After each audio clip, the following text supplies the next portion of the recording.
La Casa Blanca se erige en el 1600 de Pennsylvania Avenue, uno de los edificios más emblemáticos del planeta. Su fachada neoclásica, las columnas legendarias, los jardines impecablemente cuidados. Más de 2 siglos de historia estadounidense han transcurrido entre sus muros y en sus terrenos. Sin embargo, antes de que recibiera su característico color blanco, antes de acoger a presidentes, antes de convertirse en emblema de la democracia norteamericana, no era más que un improvisado lugar de obra. La estructura emergió poco a poco de un terreno pantanoso junto al río Potomac.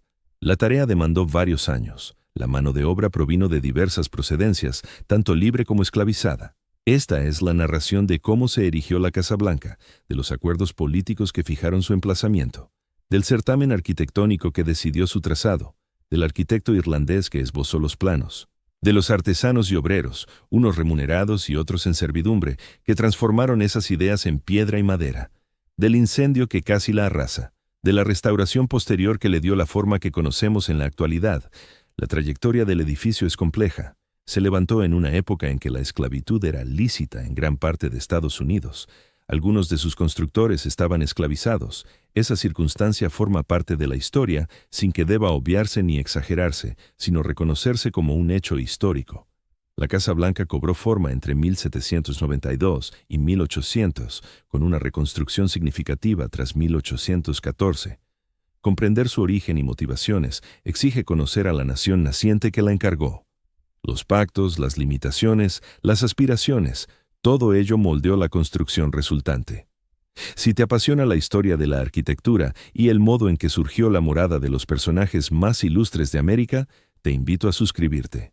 También me encantaría que dejaras un comentario con tus aportes sobre la saga de la Casa Blanca. Empecemos por la resolución que abrió la puerta a todo lo demás. ¿Dónde ubicar la nueva capital de la nación? La elección del terreno, una capital en medio de un pantano. Cuando se ratificó la Constitución de Estados Unidos en 1788, el flamante gobierno federal carecía de sede fija. El Congreso había sesionado en distintas urbes: Filadelfia, Nueva York, Princeton, Annapolis. El dilema de dónde implantar una capital perdurable se convirtió en un tema político de primer orden. El Pacto de 1790 zanjó la cuestión. Alexander Hamilton precisaba el respaldo sureño para aprobar su esquema financiero, que implicaba que el gobierno federal absorbiera las deudas estatales de la Guerra de Independencia. Thomas Jefferson y James Madison preferían una capital sureña en vez de en urbes del norte como Filadelfia o Nueva York. El arreglo, según se dice, fue directo. Hamilton obtuvo su plan económico. Jefferson y Madison consiguieron una capital meridional. El sitio se situaría a orillas del río Potomac, en un territorio compartido por Maryland y Virginia. Al presidente George Washington se le otorgó potestad para escoger el lugar preciso dentro de una zona delimitada. Washington optó por un punto que abarcaba asentamientos preexistentes en Georgetown y Alexandria. El territorio no era óptimo en muchos aspectos. Gran parte del suelo era húmedo y encharcado. El relieve era irregular. Los veranos, al parecer, eran calurosos y bochornosos. El Potomac podía desbordarse, pero el enclave presentaba beneficios políticos que superaban los inconvenientes prácticos. El sitio del Potomac equilibraba el capital entre el norte y el sur, un compromiso geográfico destinado a armonizar intereses regionales. Además, quedaba cerca de la finca de Washington en Mount Vernon. Washington conocía bien la zona y, evidentemente, confiaba en que se pudiera desarrollar con éxito a pesar del suelo difícil. La Ley de Residencia de 1790 facultó la formación de un distrito federal de no más de 10 millas cuadradas. Washington delineó los límites exactos para integrar Georgetown, que ya era un puerto consolidado. El Distrito Federal se tallaría de tierras que Maryland y Virginia cederían al gobierno federal. Se contrató a Pierre Charles L'Enfant para trazar la nueva urbe. L'Enfant, un ingeniero francés nacido en Francia que había combatido en el ejército continental durante la Revolución, ideó un proyecto ambicioso con avenidas amplias, plazas monumentales y perspectivas calculadas con esmero. El diseño se inspiraba en la planificación urbana europea, sobre todo parisina, pero adaptada a las realidades y principios republicanos americanos. El esquema de L'Enfant contemplaba una casa presidencial y un edificio del Capitolio como las 2 edificaciones principales. La residencia del presidente se ubicaría en un promontorio con vistas al río Potomac. El lugar combinaba ventajas utilitarias y un simbolismo calculado. La morada del presidente sería visible sin ser imponente, majestuosa sin caer en lo monárquico. El terreno concreto elegido para la casa presidencial, según relatos, lo seleccionó el propio Washington. El suelo era más alto que gran parte de los alrededores, lo que facilitaba el drenaje y las panorámicas. El sitio situaba la casa a una distancia idónea del Capitolio, unida por Pennsylvania Avenue, la vía ceremonial principal que el infante había concebido. No obstante, el lugar entrañaba dificultades.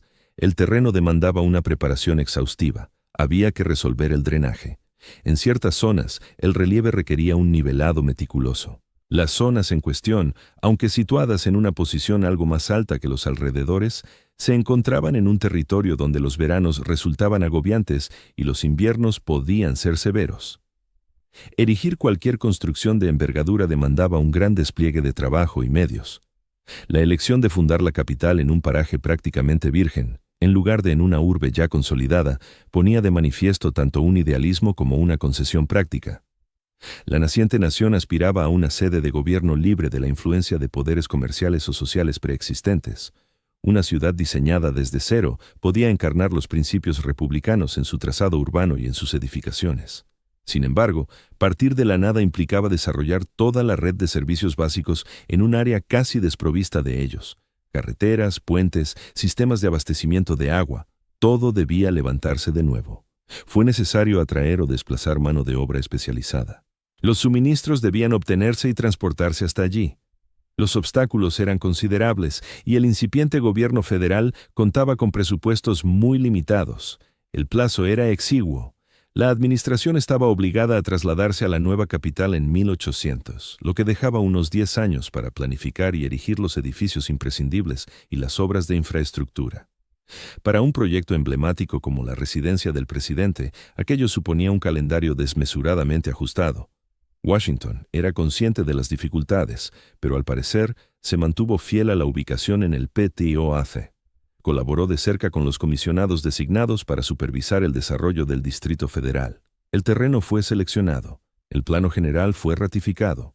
El siguiente paso consistía en definir la apariencia concreta de la casa presidencial. El concurso para diseñar la residencia del presidente. En 1792, los comisionados responsables del Distrito Federal convocaron un concurso de arquitectura para la casa del presidente. El certamen se publicitó en los periódicos, invitando a los arquitectos a presentar sus propuestas. El ganador obtendría $500 o una medalla de ese valor, un premio notable para la época. Las bases del concurso establecían requisitos específicos. La vivienda debía albergar tanto la vida privada del presidente como las actividades oficiales. Tenía que ser lo suficientemente imponente para honrar la dignidad de la joven nación, pero sin excesos que evocaran la monarquía. La estructura se construiría en ladrillo o piedra para garantizar durabilidad y resistencia al fuego. Las indicaciones dejaban amplio margen a la interpretación de qué dimensiones debía ser la casa, qué estilo arquitectónico convenía a una república, cómo conciliar las funciones íntimas y las públicas en el edificio. Tales interrogantes quedaban en manos de los participantes, que las resolverían mediante sus proyectos. Se recibieron varias propuestas, aunque las cifras exactas difieren según las crónicas históricas.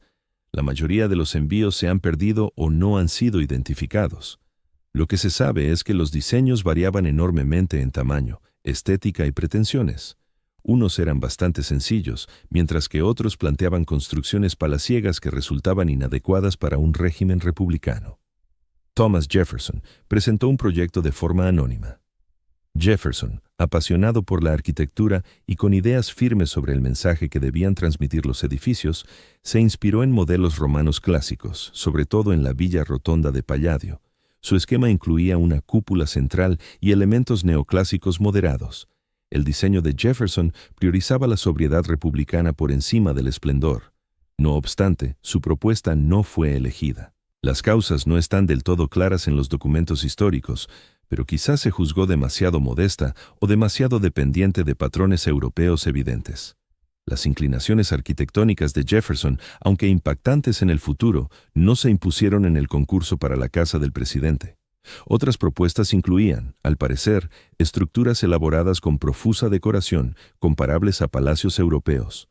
Estas fueron descartadas por considerarse excesivamente monárquicas, costosas o inviables, dadas las restricciones de tiempo y fondos.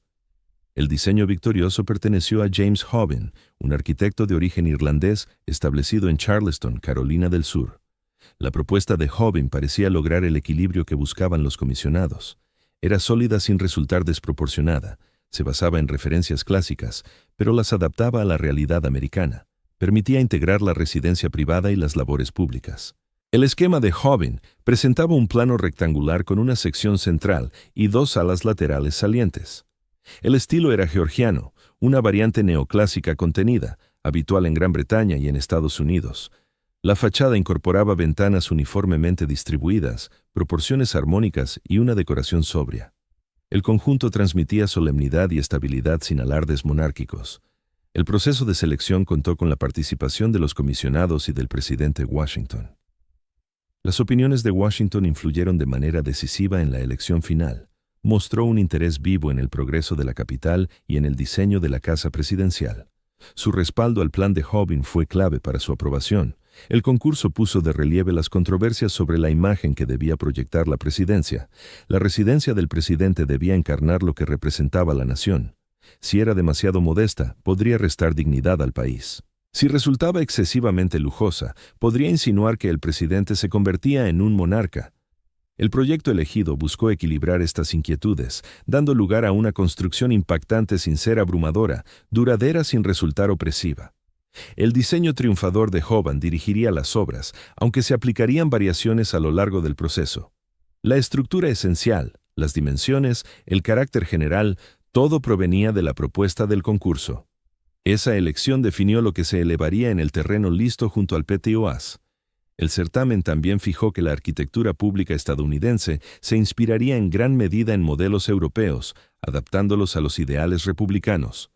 La casa del presidente tendría una apariencia clásica, ya que el clasicismo evocaba permanencia, orden y lazos con la antigua Roma republicana, pero sería norteamericana en su expresión particular y en su rechazo deliberado a la ostentación monárquica.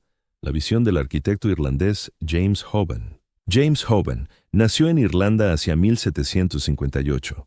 Se formó como arquitecto y constructor, aprendiendo su oficio aparentemente en Dublín.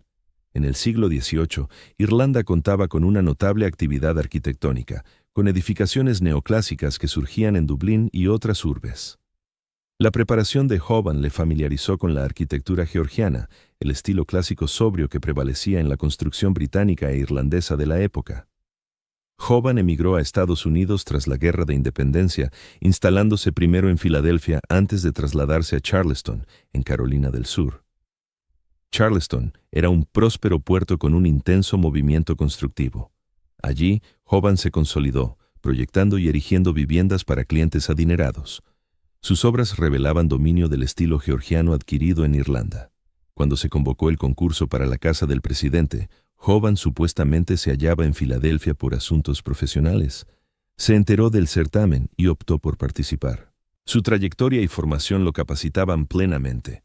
Dominaba las proporciones clásicas, sabía materializar diseños en piedra o ladrillo y había levantado estructuras importantes más allá de meros bocetos. El proyecto ganador de Hoban tomó como referencia la Leinster House en Dublín. Leinster House, erigida en la década de 1740, era la morada del duque de Leinster. El inmueble presentaba un plano rectangular similar, una fachada georgiana y proporciones clásicas parecidas a las que Hoban planteaba para la casa presidencial. Hoban transformó en lugar de imitar, ajustando el diseño de Leinster House a las realidades americanas y a los fines republicanos. El esquema constaba de 3 plantas. La inferior albergaba áreas de servicio y utilidades. La principal, a la que se accedía por una imponente escalinata, incluiría las salas públicas de mayor importancia. La superior ofrecía aposentos privados para la familia del presidente. Esta disposición vertical distinguía las funciones públicas de las privadas, manteniendo todo bajo un mismo techo. La fachada respetaba los cánones georgianos: arreglo simétrico de ventanas, acceso central con pórtico clásico, adornos moderados que priorizaban la proporción sobre la decoración recargada. El proyecto lograba una majestad mediante la escala y el equilibrio, no a través de detalles ostentosos. Este enfoque se adaptaba tanto a los recursos disponibles como a los principios republicanos. El plano de Hoban contemplaba amplios espacios interiores. Un vasto vestíbulo de entrada atravesaría el núcleo del edificio. Las estancias principales se abrirían desde este eje central, entre ellas lo que luego sería el Salón Este, el recinto más espacioso del inmueble destinado a recepciones públicas y eventos formales. El comedor de Estado acogería cenas oficiales, habitaciones menores cumplirían diversas funciones oficiales y particulares. El diseño era tan funcional como simbólico. El trazado rectangular con alas salientes permitía una ejecución por fases si fuera preciso. El estilo georgiano empleaba métodos constructivos habituales. Los materiales indicados, piedra para los muros exteriores y madera para la estructura interna y suelos, se obtenían en la zona o transportaban con relativa sencillez. Tras ganar el concurso, Hoban asumió la superintendencia de las obras de la Casa Presidencial. Supervisaría todo el proceso, desde la preparación del solar hasta los remates finales. Este cargo le otorgaba un amplio dominio sobre la materialización de su proyecto, aunque también afrontaría demandas para alterar los planes conforme avanzaba la construcción y se ajustaban los presupuestos. La vinculación de Hoban con el presidente Washington influyó, al parecer, en ciertos rasgos del diseño. Washington deseaba un edificio mayor que el propuesto inicialmente en el concurso. Hoban revisó sus esquemas, ampliando las medidas globales sin alterar los fundamentos del diseño. Estas modificaciones lo hicieron más llamativo, pero también más costoso y prolongado en su realización. Las decisiones arquitectónicas de Hoban marcarían los edificios públicos estadounidenses por generaciones, el estilo georgiano, el clasicismo. En cuanto a las proporciones, el acento en la simetría y la ornamentación discreta se convirtieron en norma para la arquitectura pública. El proyecto de Hoban fijó modelos que innumerables construcciones posteriores imitarían o citarían. Su labor en la residencia presidencial demandaría varios años. Las obras avanzarían con lentitud, lidiando con múltiples obstáculos, pero la visión de Hoban, junto con sus criterios de diseño y su ejecución pragmática, definirían el resultado final. El inmueble que hoy perdura muestra la influencia de su formación, sus gustos estéticos y su adaptación del estilo georgiano-irlandés a las necesidades y el contexto estadounidense. El inicio de las obras. La base y las primeras fases de edificación. Las labores en la casa del presidente arrancaron de manera oficial el 13 de octubre de 1792. La colocación de la piedra angular en una ceremonia señaló el comienzo de las operaciones constructivas principales. La fecha se seleccionó con esmero, coincidiendo con el aniversario de la llegada de Cristóbal Colón a las Américas, lo que conectaba el nuevo edificio con motivos de exploración y cimientos nacionales. La ceremonia en sí fue, al parecer, sencilla. El presidente Washington asistió, acompañado de los comisionados responsables del desarrollo del Distrito Federal y autoridades locales. Se depositó la piedra angular, aunque su posición exacta en la base se ha olvidado con el paso del tiempo. Intentos posteriores por hallarla durante reformas no han dado frutos. Antes de que las obras pudieran avanzar de verdad, el terreno demandó una preparación exhaustiva. En ciertas zonas hubo que nivelar el suelo. Se abordaron problemas de drenaje para evitar acumulaciones de agua en los cimientos. Era necesario eliminar árboles y plantas. Estas tareas resultaron arduas y consumieron un tiempo considerable hasta que el edificio pudiera elevarse. Los cimientos se erigieron con piedra. Las paredes reposarían sobre bases sólidas, calculadas para soportar el peso de la estructura y evitar hundimientos. Esta fase fue clave y prolongada. Un trabajo deficiente en los cimientos podría poner en riesgo todo el conjunto. Hoban vigilaba de cerca, garantizando que se cumplieran los requisitos esenciales. La piedra para los muros exteriores provenía de canteras en Aquia Creek, Virginia, a unos 40 millas del lugar de la obra. La arenisca de Aquia Creek era blanda y fácil de tallar, pero lo bastante resistente para el fin constructivo. Presentaba un tono cálido y ligeramente tostado que definiría el aspecto del edificio hasta que se pintara de blanco más adelante. El traslado de la piedra desde las canteras hasta el sitio implicaba una logística compleja. Cuando era viable, se hacía por vía fluvial, en barcazas y embarcaciones que seguían los cursos de agua. Desde el río Potomac, había que descargarla y llevarla al emplazamiento. Cada bloque era voluminoso y pesado. Manejar grandes volúmenes exigía una planificación meticulosa y un esfuerzo laboral considerable. La piedra llegaba al lugar en bruto. Los canteros la moldeaban a medidas exactas según su destino en la estructura. Esta labor requería destreza y veteranía. Lograr las dimensiones precisas y las superficies lisas para la fachada exterior demandaba artesanos cualificados. El equipo que se formó para la construcción era variado en aptitudes y condición jurídica. Artesanos expertos, como canteros, albañiles y carpinteros, resultaban indispensables. Muchos de estos profesionales eran hombres libres, frecuentemente inmigrantes con experiencia europea. Cobraban salarios y podían abandonar el proyecto si lo deseaban, aunque hallar otro empleo en la capital aún incipiente era complicado. Sin embargo, la mano de obra libre especializada no bastaba para el volumen de tareas. El proyecto también reclutó peones para labores menos técnicas, como excavar, transportar, preparar argamasa o desplazar materiales. Algunos de estos peones eran trabajadores libres remunerados por días o semanas. Otros eran personas esclavizadas, alquiladas a sus dueños o pertenecientes a los contratistas del edificio. El empleo de mano de obra esclava en la casa del presidente consta en registros de nóminas y documentos de la época. El gobierno federal compensaba a los propietarios por el tiempo de sus esclavos.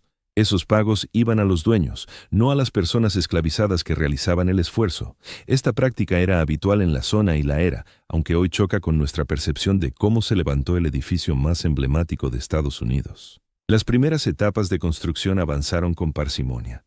Los cimientos ocuparon meses. Los muros de piedra se alzaron poco a poco a medida que se tallaban, colocaban y unían los bloques con mortero. El trabajo era extenuante y riesgoso. Los bloques de piedra pesaban mucho y eran difíciles de manejar. Los andamios eran rudimentarios e inestables en ocasiones. Hubo lesiones, aunque los detalles de accidentes durante la obra escasean en los archivos. El clima influía de forma notable en el ritmo. Lluvias intensas paralizaban las actividades al aire libre. El frío invernal complicaba o impedía ciertas operaciones. El solar en invierno sería fangoso, gélido e inhóspito. El calor veraniego a orillas del Potomac resultaba agobiante. Los obreros, sobre todo los dedicados a tareas de gran esfuerzo físico, se enfrentaban a serias dificultades.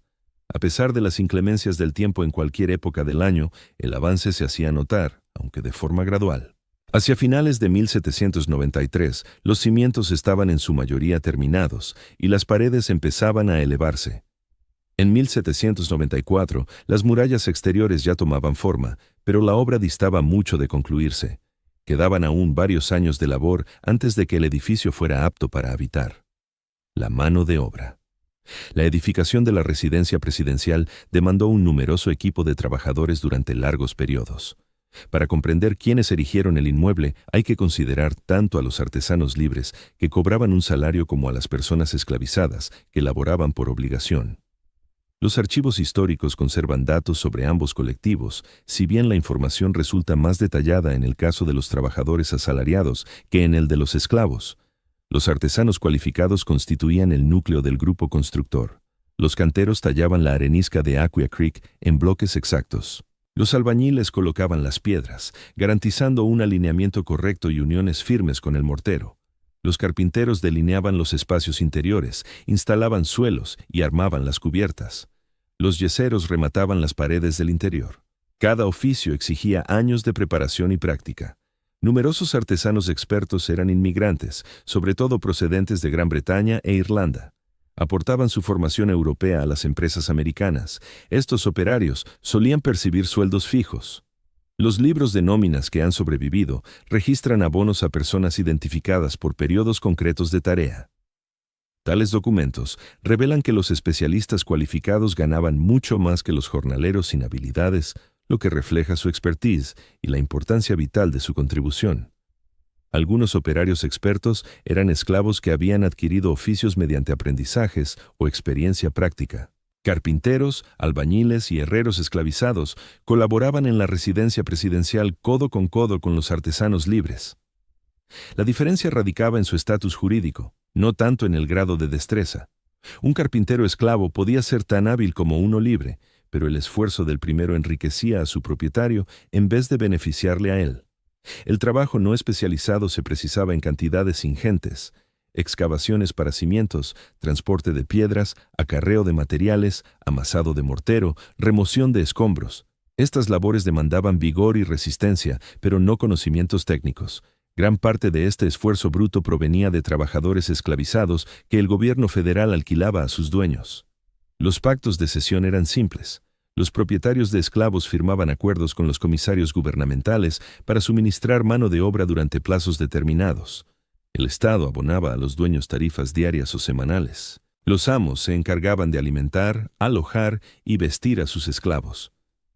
Las propias personas esclavizadas no obtenían remuneración alguna, aunque en ocasiones sus dueños les ofrecían recompensas menores o estímulos para fomentar el rendimiento.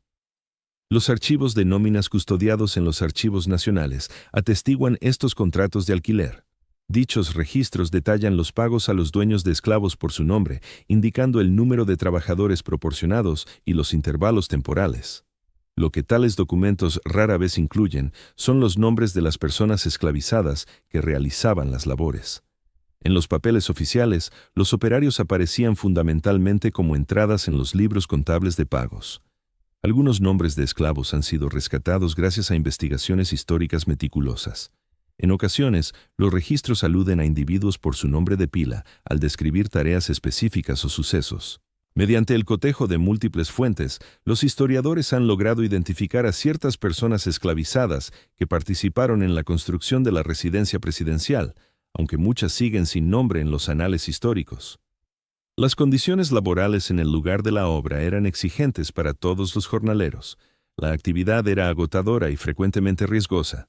Las herramientas eran rudimentarias. Las medidas de seguridad eran escasas según los criterios actuales.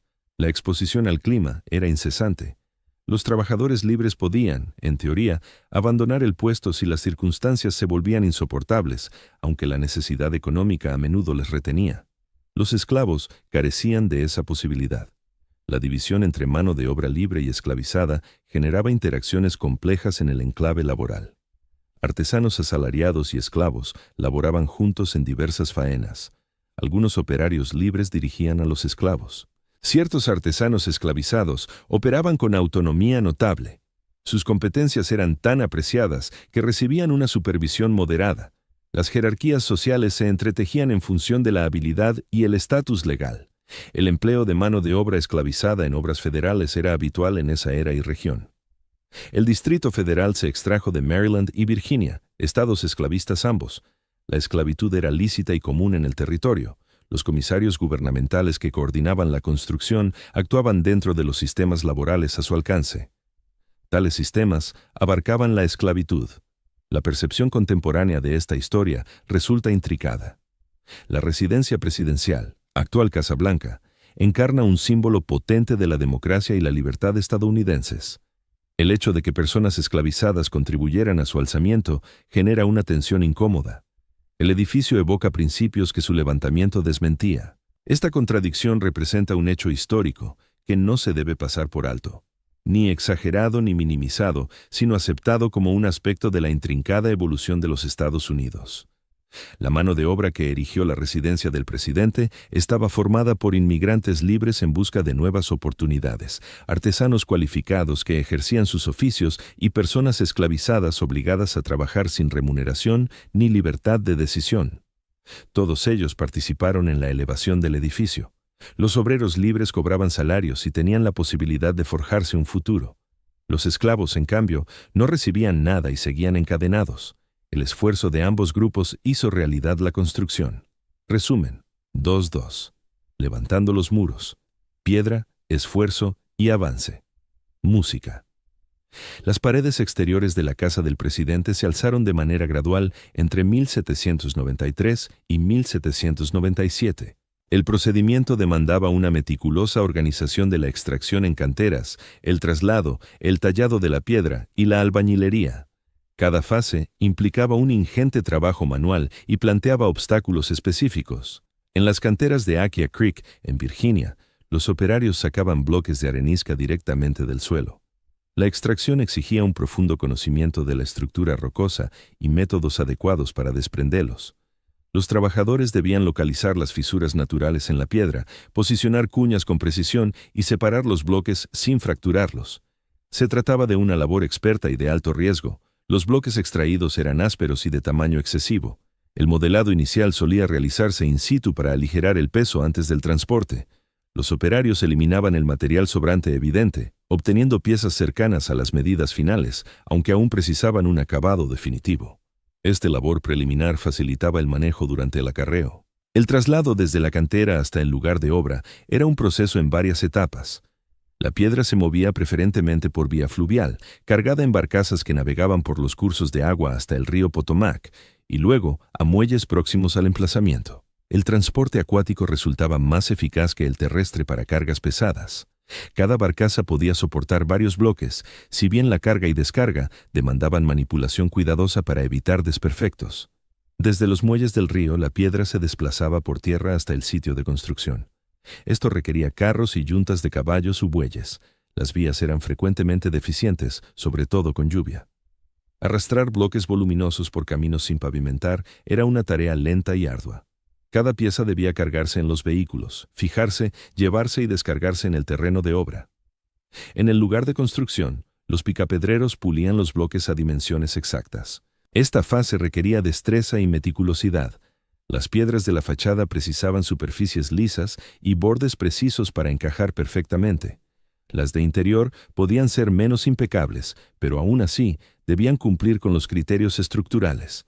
Los picapedreros utilizaban martillos, cinceles y herramientas manuales, moldeando progresivamente cada bloque según las especificaciones.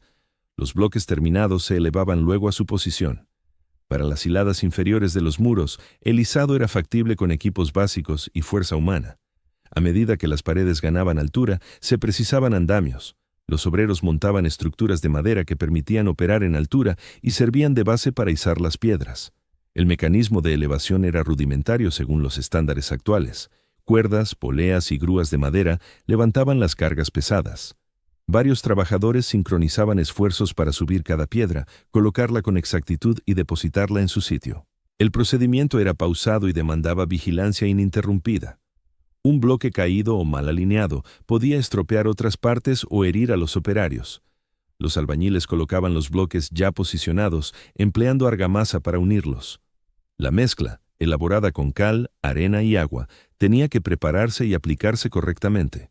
Si era demasiado líquida, no aseguraba una unión sólida. Si era muy densa, resultaba incómoda de manejar. Los albañiles verificaban el alineamiento de forma continua, recurriendo a niveles y plomadas para garantizar que los muros se erigieran rectos y firmes. La edificación de los muros avanzaba por secciones. El esfuerzo se concentraba en elevar las paredes hasta una altura determinada en una zona antes de pasar a las contiguas. Esta metodología optimizaba el uso de andamios y herramientas. Además, repartía el peso del edificio de modo más equilibrado, minimizando el peligro de hundimientos durante la obra. Los muros interiores se levantaban en paralelo a los exteriores. Estos solían ser de ladrillo en lugar de piedra, ya que era más económico y suficiente para funciones internas. Los ladrilleros operaban al mismo tiempo que los canteros, configurando la estructura interior que dividiría el edificio en estancias y sostendría los pisos superiores. La labor continuaba sin importar la estación, aunque el clima podía interrumpir o ralentizar las actividades. La lluvia imposibilitaba ciertas tareas, especialmente la aplicación de argamasa, que necesitaba condiciones secas. El frío invernal podía solidificarla prematuramente antes de que fraguara bien. El calor estival agotaba a los trabajadores en labores físicas. El sitio de construcción funcionaba todo el año, pero la eficiencia fluctuaba notablemente según las condiciones meteorológicas. La composición de la mano de obra se mantenía variada. Los artesanos libres, en especial los picapedreros y albañiles, resultaban indispensables para las tareas especializadas. Los trabajadores esclavizados suministraron gran parte de la fuerza muscular necesaria para transportar materiales y apoyar a los operarios cualificados. Esta combinación de mano de obra libre y esclavizada se mantuvo a lo largo de toda la fase de edificación del muro. El avance era constante, aunque pausado. Para 1795, los muros habían alcanzado su altura máxima en ciertas zonas, pero la obra distaba mucho de estar terminada. En 1796, la estructura principal empezaba a mostrar su forma definida. Los visitantes del lugar ya podían distinguir la silueta y las dimensiones planeadas para el edificio, aunque aún faltaba un laborioso esfuerzo para que resistiera las inclemencias del tiempo, por no hablar de hacerlo habitable. La propia piedra demandaba cuidados continuos, incluso mientras se construía. La arenisca de Aqua Creek era bastante blanda. La erosión meteorológica podía dañar las caras expuestas. Los obreros en ocasiones debían arreglar o sustituir bloques que se degradaban antes de finalizar la construcción. Esto generaba tareas imprevistas y costes adicionales en un proyecto ya de por sí exigente. La seguridad representaba una preocupación permanente. Los empleados operaban a considerable altura sobre andamios rudimentarios e inestables en algunos casos. Materiales pesados se elevaban por encima de sus cabezas. Las herramientas podían resbalar. Se produjeron accidentes, aunque los informes detallados de lesiones en esa época son escasos. El carácter riesgoso de la labor se consideraba habitual en las grandes obras de la época. Para 1797, los muros exteriores se erigían prácticamente concluidos. La huella del edificio y su forma externa estaban ya delineadas. La construcción comenzaba a evocar el diseño que Hoven había ganado en el concurso para levantar. Sin embargo, acabar los muros exteriores no era más que una fracción del total. El tejado, los suelos interiores y las divisiones, los acabados, todo ello aún pendía. Faltaban años de labor antes de que la residencia del presidente estuviera apta para habitarse. Los artesanos esclavizados, sus habilidades y aportes. Entre los obreros esclavizados que toilaron en la casa del presidente, algunos contaban con destrezas especializadas que los volvían valiosos más allá del esfuerzo físico básico. Estos profesionales se dedicaban a oficios que exigían años de aprendizaje: carpintería, albañilería, talla de piedra, herrería. Sus aportaciones resultaron cruciales para la erección del edificio, aunque sus relatos suelen ser más difíciles de rescatar de los archivos históricos que los de los trabajadores libres. Los carpinteros esclavizados intervinieron en diversos elementos de la estructura interna del edificio. La carpintería era uno de los oficios cualificados más habituales entre los esclavos a finales del siglo XVIII. Un esclavo que dominara la carpintería podía ser alquilado con provecho por su amo. Esas competencias también otorgaban un cierto grado de independencia, ya que los artesanos expertos solían laborar con una supervisión menos estricta que los peones sin cualificación. Las tareas de carpintería en la casa del presidente abarcaban el armado de muros interiores, la erección de pisos, el montaje de la armazón del tejado y la fabricación de escaleras. Estas labores demandaban conocimiento de principios estructurales, capacidad para interpretar planos o seguir indicaciones complejas, y manejo experto de herramientas manuales. Un carpintero esclavizado en este empeño realizaba idénticas funciones a las de sus pares libres, aunque los emolumentos iban a parar a su propietario en lugar de a él. Algunos esclavos actuaban como albañiles o colaboraban bajo la dirección de maestros albañiles. La albañilería requería aptitudes específicas: saber colocar piedra o ladrillo con precisión, manejar el mortero, conservar la alineación y el nivel. Un albañil esclavizado podía laborar codo con masones francmasones, ejecutando las mismas labores, pero bajo un estatus jurídico distinto. El registro histórico ha conservado algunos nombres de esclavos que trabajaron en la casa del presidente, aunque la documentación es lamentablemente incompleta. Los libros de nóminas aluden a pagos a dueños de esclavos, pero rara vez mencionan a los propios esclavos por su nombre. Cruzando diversos papeles y mediante una investigación histórica meticulosa, se han recuperado ciertas identidades, pero muchas siguen en el anonimato. Un caso registrado implica remuneraciones a propietarios por el alquiler de negros. Los documentos detallan las sumas abonadas y a veces la duración del servicio, pero los individuos esclavizados suelen identificarse solo por nombre de pila o incluso por cantidad. 3 carpinteros negros o 5 peones negros. Este modo de registrar reflejaba la realidad jurídica de que los esclavos eran bienes en lugar de personas con plenos derechos.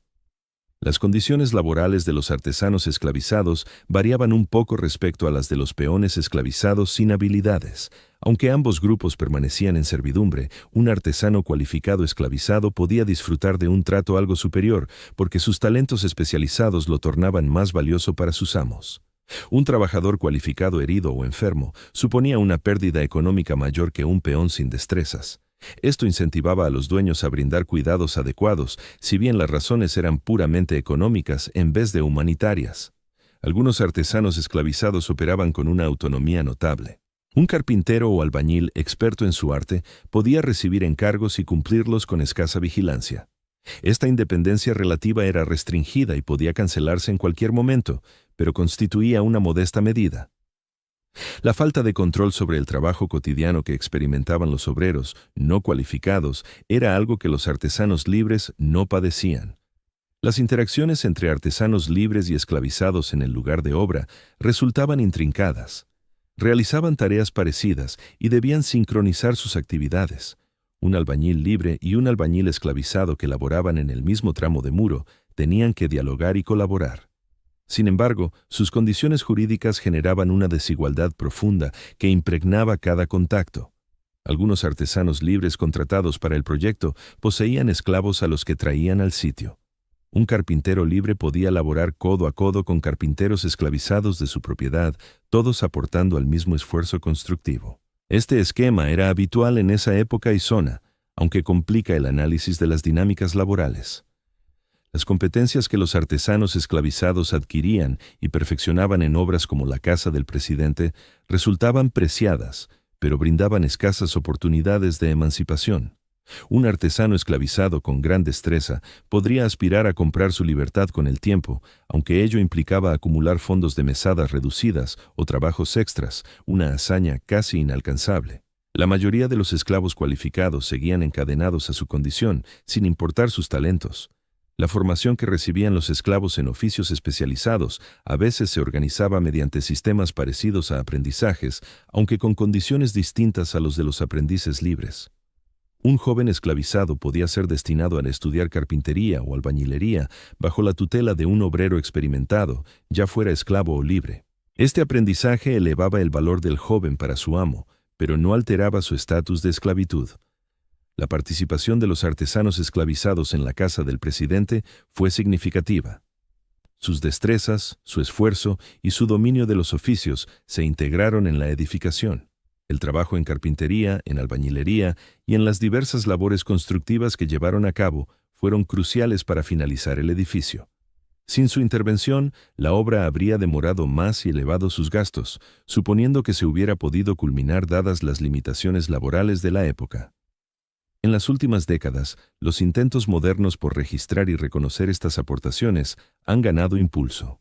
La Asociación Histórica de la Casa Blanca y otras entidades han impulsado investigaciones para rescatar nombres y detallar el papel de los trabajadores esclavizados en la construcción de la casa del presidente.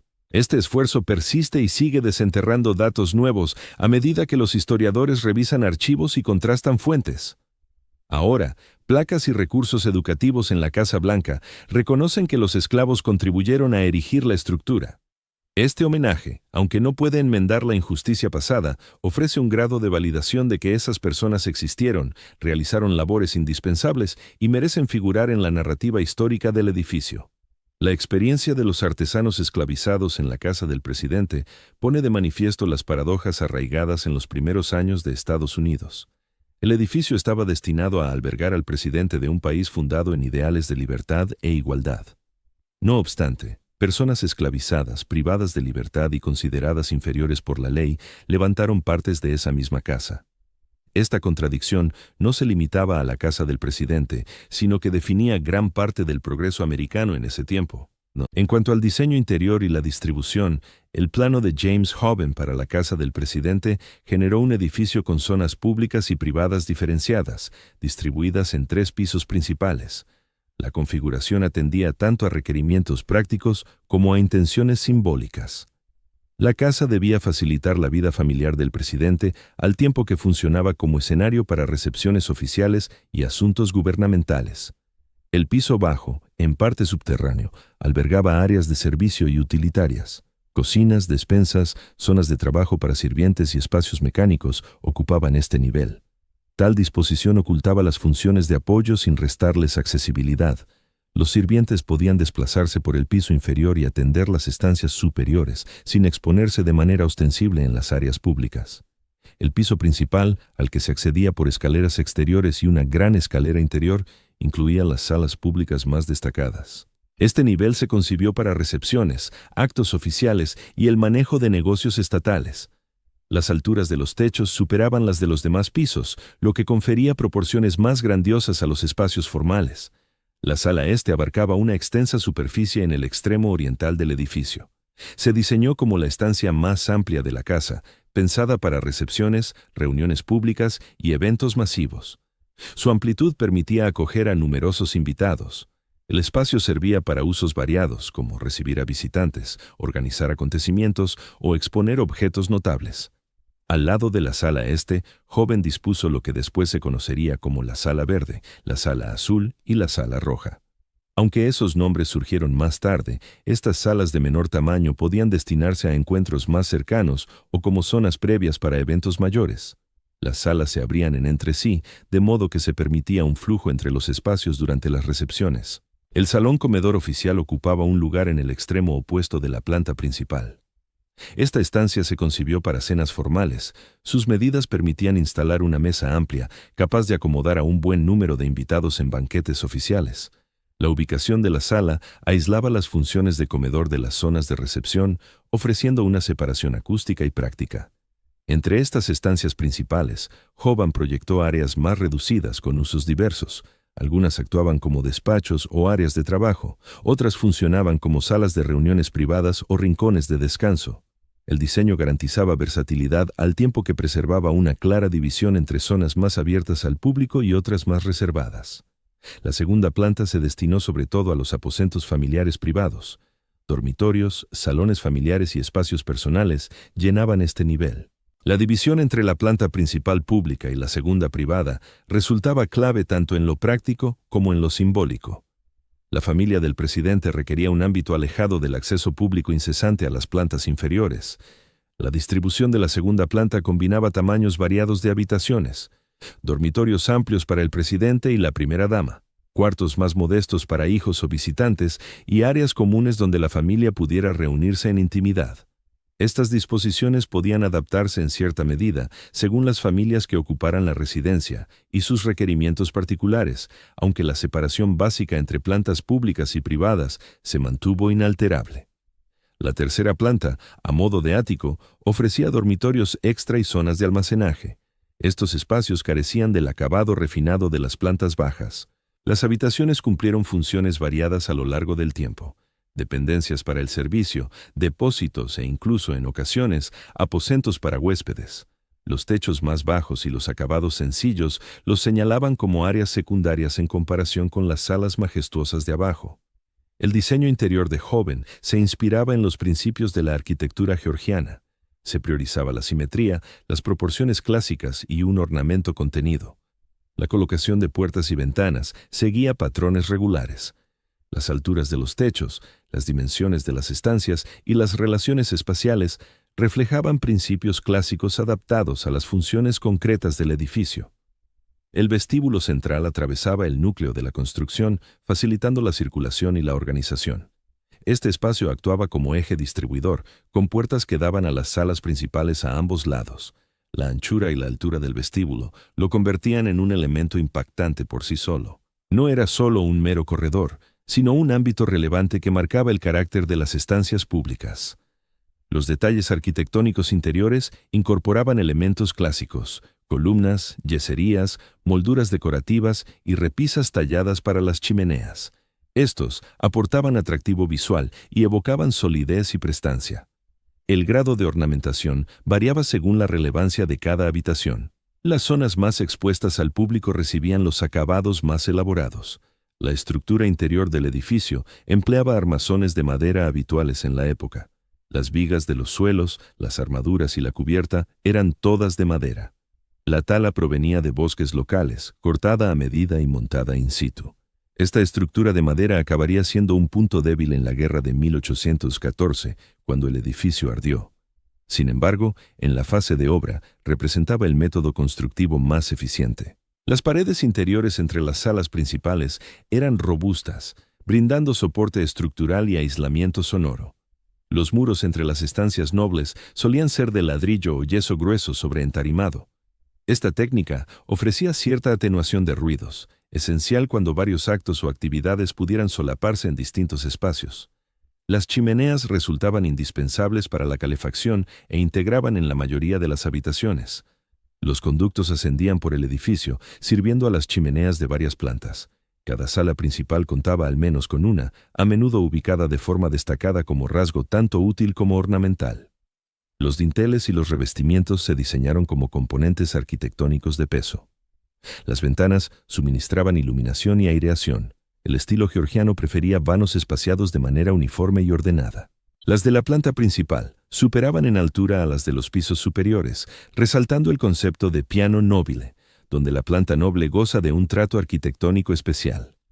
La distribución de las ventanas equilibraba la demanda de luz con las necesidades estructurales y la armonía estética.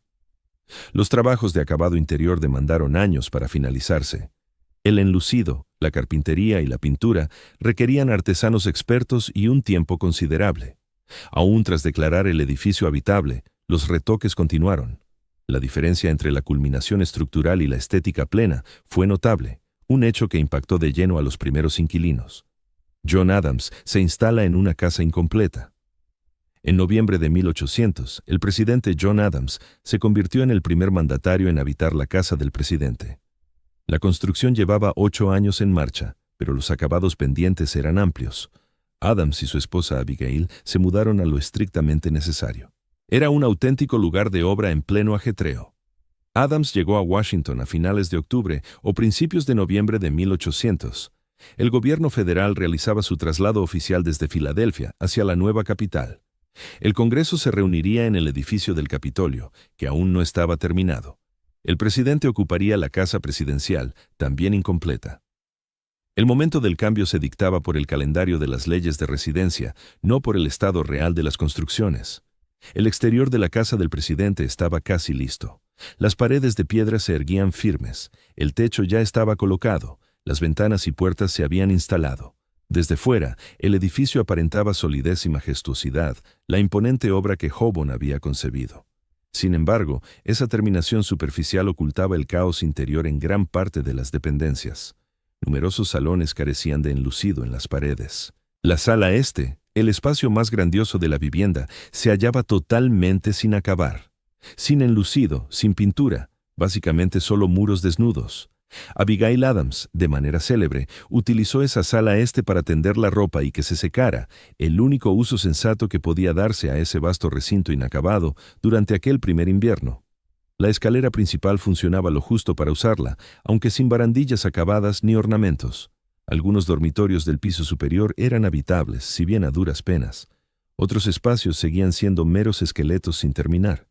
La familia Adams se instaló en una mansión parcialmente construida, adaptándose a las estancias que permitían una vida mínima, mientras los obreros proseguían con la edificación y los remates en las zonas restantes.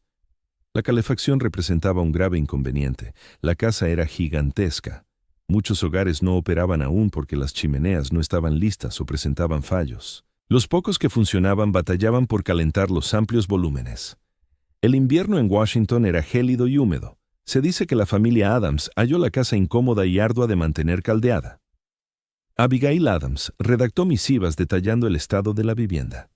Sus relatos ofrecen una documentación histórica preciosa sobre cómo era el edificio en su primer invierno habitado. Mencionaba el frío, las corrientes de aire, los salones sin acabar, la ausencia de mobiliario en muchas áreas. Su estilo solía ser censor, aunque comprendía que eran pioneros enfrentándose a una estructura que ni de lejos estaba preparada. El ajuar escaseaba. El gobierno federal disponía de un presupuesto escaso para amueblar la casa del presidente. Parte del mobiliario procedía de Filadelfia, traído de la residencia presidencial anterior, pero la cantidad no bastaba para tantos recintos. Algunos salones permanecían absolutamente vacíos, otros contaban con enseres mínimos. La casa transmitía una sensación de caverna y de inacabado. Los terrenos circundantes a la vivienda no habían sido desarrollados. El solar de la obra seguía a la vista, con materiales, herramientas y zonas de trabajo dispersos por la finca. Las vías de la zona eran deficientes. El entorno inmediato se volvía lodoso con la lluvia y polvoriento con el sol. El entorno majestuoso que Hobourn había imaginado era más un sueño que una certeza. En noviembre de 1800, las dependencias para el personal eran insuficientes. Las áreas de servicio en la planta baja operaban de forma rudimentaria. El alojamiento para sirvientes y empleados no daba abasto para el número de personas requeridas para manejar siquiera una casa presidencial a medias. La gestión y el funcionamiento del hogar en aquel primer invierno se describen como un desorden total. A pesar de los obstáculos, Adams procuró emplear la casa para fines oficiales. Recibió visitas, aunque las recepciones se limitaban por el estado inacabado de la edificación. Las salas públicas parcialmente listas se podían usar en casos puntuales, pero organizar eventos formales de envergadura resultaba inviable en esas circunstancias. La presidencia de Adams concluyó en marzo de 1801. Perdió las elecciones de 1800 ante Thomas Jefferson. Adams abandonó Washington con rapidez tras la toma de posesión de Jefferson, lo que implica que residió en la casa del presidente solo unos 4 meses. Su estancia en el edificio fue corta y en gran medida frustrante, dada la incompleción de la estructura. La ocupación por los Adams demostró que el edificio era técnicamente vivible, aunque lejos de ser confortable. Presidentes posteriores habitarían una casa que, si bien demandaba trabajos continuos, estaba más acabada y operativa. Pero Adams y Abigail fueron los pioneros que residieron en una construcción grandiosa pero sin terminar durante aquel primer invierno. La vivencia puso de relieve la brecha entre planes arquitectónicos ambiciosos y la dureza cotidiana. La casa del presidente se diseñó para impresionar y dignificar. En noviembre de 1800 lo lograba desde fuera, pero por dentro seguía siendo un proyecto en marcha. La idea perduraba, pero su realización continuaba incompleta. Los obreros prosiguieron con la construcción y los acabados durante la estancia de Adams y después. La presencia del presidente en el edificio entorpecía las labores, pero no las detenía. Los equipos de obra y el séquito presidencial debían convivir en el mismo inmueble, generando complicaciones previsibles y roces por el uso y el paso de los espacios. La experiencia de los Adams fijó precedentes sobre lo mínimo imprescindible para que la casa del presidente fuera ocupable. Impermeabilización elemental, algunas estancias habitables, funcionamiento. Las chimeneas en las áreas principales ya estaban instaladas para noviembre de 1800, lo que permitió habitar la residencia, a pesar de que aún quedaban numerosas tareas pendientes. Los residentes posteriores disfrutarían de los retoques finales y avanzarían en la realización completa de la idea original de Hoban. Para culminar esa visión, se sumaron las alteraciones impulsadas por Jefferson. Thomas Jefferson asumió como tercer presidente y segundo inquilino de la Casa Presidencial en marzo de 1801. Poseía ideas firmes sobre arquitectura y había presentado su propio proyecto en el concurso inicial. Aunque no lo eligieron, sus pasiones arquitectónicas guiarían sus decisiones sobre el edificio a lo largo de su mandato. Al instalarse, Jefferson descubrió que la mansión seguía incompleta. Los acabados interiores, apenas iniciados en la época de Adams, progresaron con lentitud. Él se involucró directamente en finalizar la construcción y en ajustar ciertos detalles según sus gustos y requerimientos. Tales cambios dejarían huellas perdurables en la edificación. Una de las aportaciones clave de Jefferson fue la creación de las terrazas este y oeste. El plano original de Hoban contemplaba ciertas extensiones o enlaces secundarios, pero Jefferson las amplió y las estructuró con mayor precisión. Estas terrazas se proyectaban desde la casa principal hacia el este y el oeste, generando corredores techados y zonas extra para servicios. Tanto la terraza este como la oeste cumplían diversas funciones. Ofrecían pasos protegidos que unían la residencia principal con las dependencias auxiliares, aportaban espacio adicional para almacenes y actividades de apoyo. Además, enriquecían la estética del conjunto, ampliando su extensión horizontal y vinculándolo de forma más armónica al entorno natural. El estilo de las terrazas evidenciaba el apego de Jefferson por la arquitectura clásica. Los corredores con columnas clásicas evocaban modelos romanos e italianos. Él había recorrido Europa en profundidad y examinado ruinas antiguas. Sus intervenciones en la casa presidencial se inspiraban en esa experiencia y en sus inclinaciones estéticas. Jefferson también se esforzó por concluir los interiores pendientes. La sala este por fin obtuvo yeso y pintura bajo su gestión, si bien se mantuvo con mobiliario escaso. Otras estancias se completaron y amueblaron de manera paulatina. La residencia ganó en plenitud y utilidad durante los 8 años que Jefferson vivió allí. Los jardines también captaron su atención. Apasionado por el diseño paisajístico, deseaba que la casa presidencial se integrara en un marco idóneo. Él impulsó mejoras en los terrenos inmediatos, aunque los grandes desarrollos paisajísticos llegarían décadas después. Se plantaron árboles y se trazaron senderos. El perímetro de la casa fue transformándose poco a poco de un mero solar en obras en un paisaje intencionalmente ordenado. Jefferson adaptó ciertas áreas interiores para alinearse con sus hábitos laborales. Mostraba un vivo interés por la historia natural y conservaba colecciones de muestras, mapas e instrumentos científicos. Varias dependencias de la casa del presidente se reconfiguraron para albergar estas piezas y actuar como espacios de estudio para sus múltiples indagaciones intelectuales. La operatividad del edificio avanzó notablemente en su presidencia, no solo por el remate de los componentes previstos, sino también por ajustes que resolvían inconvenientes cotidianos. Los problemas de calefacción que habían atormentado a los Adams se mitigaron en parte gracias a la finalización de los conductos de chimeneas y a una mejor ejecución de las yaras. La vivienda se volvió progresivamente más acogedora y habitable. Los principios democráticos de Jefferson moldearon su uso de la residencia. Se dice que le desagradaba el exceso de protocolario y optaba por encuentros directos y accesibles con la ciudadanía. La envergadura imponente y los salones solemnes generaban cierta contradicción con su visión política. Él manejó esa disonancia empleando los espacios de modo más relajado que lo harían algunos sucesores. En la era de Jefferson, la capital federal creció de forma gradual. La casa presidencial dejó de ser una construcción aislada en un paisaje mayormente virgen. Surgieron edificaciones en los alrededores. La avenida Pensilvania se configuró como una vía definida. La urbe soñada por L'Enfant y Washington empezaba a materializarse, aunque todavía incompleta. La residencia presidencial se vio favorecida por este progreso general. Las vías mejoradas facilitaron el acceso. Las obras cercanas suministraron mano de obra extra cuando se requería para las labores continuas en la morada del presidente.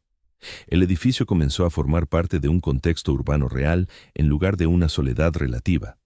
Jefferson abandonó el cargo en 1809.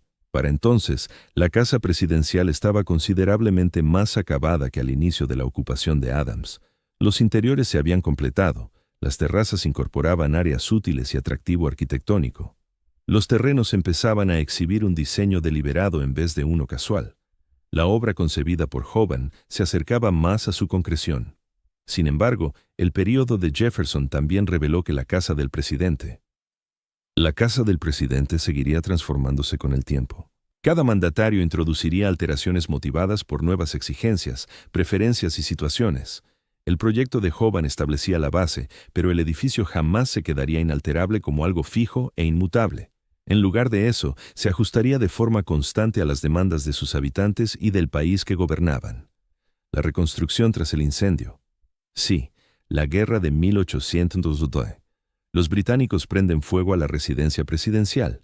El 24 de agosto de 1814, las tropas británicas irrumpieron en Washington y provocaron incendios en varios edificios gubernamentales, entre ellos la casa del presidente. Aquel episodio tuvo lugar en el marco de la Guerra de 1812, un enfrentamiento entre Estados Unidos y Gran Bretaña que se prolongaba desde junio de 1812. El asalto a Washington fue una represalia por la quema de instalaciones oficiales estadounidenses en York, la capital del Alto Canadá, al año anterior. El presidente James Madison y su gobierno habían sido alertados de la proximidad de las fuerzas británicas. El ejército americano trató de proteger la ciudad, pero resultó derrotado en la batalla de Bladensburg el 24 de agosto. Esa derrota dejó Washington prácticamente sin defensa. Madison y sus ministros abandonaron la urbe. La primera dama, Dolly Madison, se quedó más tiempo en la residencia presidencial, esforzándose por rescatar documentos y objetos valiosos antes de huir. Las acciones de Dolly Madison en esas horas críticas se han convertido en legendarias. Al parecer, supervisó la extracción de papeles importantes, como copias de la Declaración de Independencia y otros textos relevantes.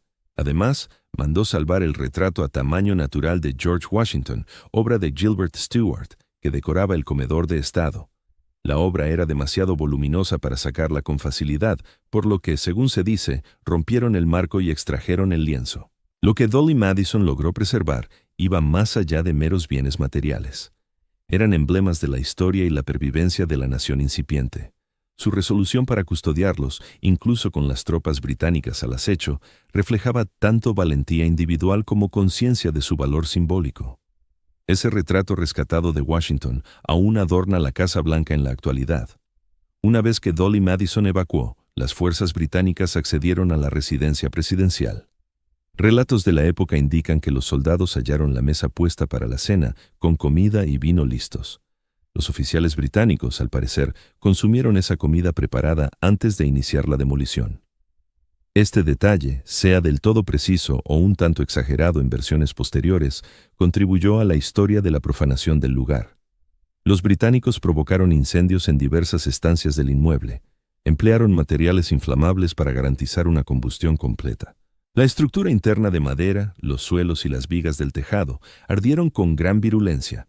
El calor fue tal que agrietó la piedra en ciertas zonas. Las llamas devoraron el mobiliario, los acabados interiores y todo lo que pudiera arder en el edificio. Las paredes exteriores de arenisca resistieron en gran medida. La piedra no se consume, aunque el calor extremo pueda deteriorarla. Esas paredes, que habían requerido años de construcción y colocación, permanecieron erguidas, aunque ennegrecidas por el humo y afectadas por las altas temperaturas. Que las paredes externas sobrevivieran resultó clave para la reconstrucción. Sin ellas, la tarea de reedificar habría implicado partir prácticamente de cero. La devastación también afectó a las terrazas que Jefferson había erigido. Sus componentes de madera se incendiaron, algunas se derrumbaron. El perjuicio fue exhaustivo e intencional. Los británicos buscaban aniquilar el edificio como castigo y como golpe simbólico al gobierno americano. Lograron arrasarlo, pero no lograron quebrar la determinación estadounidense. Otras dependencias oficiales ardieron esa misma noche. El edificio del Capitolio fue incendiado, con las salas de la Cámara de Representantes y el Senado destruidas. El Tesoro también se vio envuelto en llamas. El Departamento de Guerra fue objeto de ataques. Esa demolición sistemática de instalaciones públicas pretendía humillar a Estados Unidos y exhibir el dominio británico. Los incendios se produjeron de noche y crónicas contemporáneas describen el resplandor visible a kilómetros. El clima, según se cuenta, contribuyó a contener los daños. Una tormenta azotó la zona el 25 de agosto, trayendo lluvias intensas y tal vez un tornado. El agua ayudó a apagar fuegos que, de otro modo, habrían sido aún más voraces. La tempestad también persuadió a los mandos británicos de retirarse de Washington, temiendo quedar rodeados por tropas americanas que se concentraban en las proximidades. La partida británica dejó Washington como una ciudad maltrecha. La residencia presidencial era una cáscara calcinada, el Capitolio, en ruinas, varios otros edificios destruidos o dañados. La capital de la joven nación había sufrido un ataque y graves estragos. El impacto psicológico y simbólico superaba con creces la mera destrucción material. Al regresar a Washington, Madison y otros funcionarios se enfrentaron a la magnitud de los perjuicios. La casa del presidente era inhabitable. Los Madison se instalaron en alojamientos provisionales, primero en la Octagon House y después en otros sitios. Inmediatamente surgió la duda: reconstruir Washington como capital o renunciar a ella. Algunos propusieron trasladar la sede a otra urbe, tal vez Filadelfia u otro núcleo urbano consolidado. La elección de reedificar en Washington resultó crucial. Simbolizaba la firmeza de mantener la capital en su sitio original, a pesar del asalto británico. La restauración de la residencia presidencial se convirtió en una necesidad práctica y un gesto emblemático. Recuperar el edificio demostraría que Estados Unidos no se dejaría doblegar ni amedrentar por esa agresión británica. James Hoban, el arquitecto inicial, regresó para supervisar la reconstrucción. Hoban se había quedado en Washington tras la terminación del edificio y había participado en otros proyectos de la capital en expansión. Su familiaridad con la estructura original lo convertía en la opción idónea para liderar la reedificación. Básicamente, recompondría su propio proyecto, utilizando las paredes exteriores que habían perdurado como base. La casa presidencial incendiada permaneció como una ruina durante el resto de 1814 y avanzando en 1815. La edificación presentaba inestabilidad en ciertas zonas. Era preciso evaluar qué partes se podían rescatar y cuáles demandaban una reconstrucción total. El lapso entre el incendio y el inicio de los trabajos permitió una planificación meticulosa, aunque también prolongó el tiempo en que el inmueble maltrecho servía como recordatorio palpable del ataque británico. El incendio de la residencia presidencial en 1814 supuso un golpe traumático para la nación incipiente. El asedio a la capital, la demolición de dependencias gubernamentales, la profanación del hogar del presidente, todo ello implicaba una pérdida material y una humillación simbólica. Sin embargo, optar por reconstruir en el mismo emplazamiento y con el diseño esencial intacto reflejaba tenacidad y resolución. La casa del presidente renacería de sus cenizas. Como un fénix, Hoban volvía para reedificarla. La reconstrucción de la residencia presidencial arrancó de forma decidida en 1815.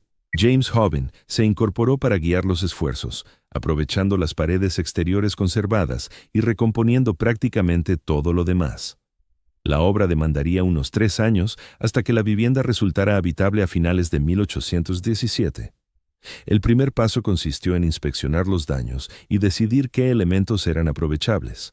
Las paredes exteriores de arenisca habían resistido, aunque mostraban oscurecimiento por humo y grietas térmicas en algunos puntos. Determinadas piedras precisaban sustitución, otras se repararon y reutilizaron. El sótano permanecía íntegro, la estructura principal subsistía, pero el resto exigía una reconstrucción completa. El interior había quedado aniquilado. Toda la armazón de madera, suelos, escaleras y cuanto era inflamable había desaparecido. La reedificación recrearía el interior desde los cimientos. Esto abrió la puerta a ciertas mejoras y ajustes derivados de la experiencia con el diseño primitivo, aunque el esquema general seguiría los planos originales de Hoban. El presupuesto para la obra provino de asignaciones del Congreso. El gasto fue notable, si bien inferior al de una construcción desde cero, dado que las paredes exteriores se salvaron. El Congreso desembolsó fondos por fases. Las primeras partidas cubrieron la estabilización urgente y la preparación, seguidas de cantidades mayores para la reconstrucción propiamente dicha. El equipo de trabajadores incluyó a operarios que habían intervenido en la edificación inicial, junto con mano de obra y artesanos nuevos. Resurgieron obstáculos similares a los de la construcción original. Obtener suministros, acarrearlos hasta el lugar, coordinar personal cualificado y no cualificado. La labor requería idénticos oficios y competencias que en el proyecto inicial. La piedra para las reparaciones se extrajo de nuevo de las canteras de Aquia Creek.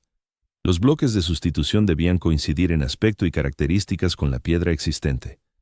Lograr similitud en tono y tacto implicaba una selección exhaustiva en la cantera. Los talladores que conformaban los bloques alternativos tenían que emular el estilo del trabajo original para que las intervenciones se integraran con el tejido superviviente. La armazón interior empleó madera, al igual que la primitiva. Las vigas, rastres y la cubierta se rehicieron conforme al modelo inicial, pero incorporando avances en técnicas constructivas que habían evolucionado o se comprendían mejor. La estructura se avanzó nivel por nivel, con cada piso actuando como soporte para las labores del superior. El enlucido de las paredes interiores se ejecutó una vez concluida la armazón. Los enlucidores reprodujeron los acabados originales de las estancias, incluidos los ornamentos en las salas principales.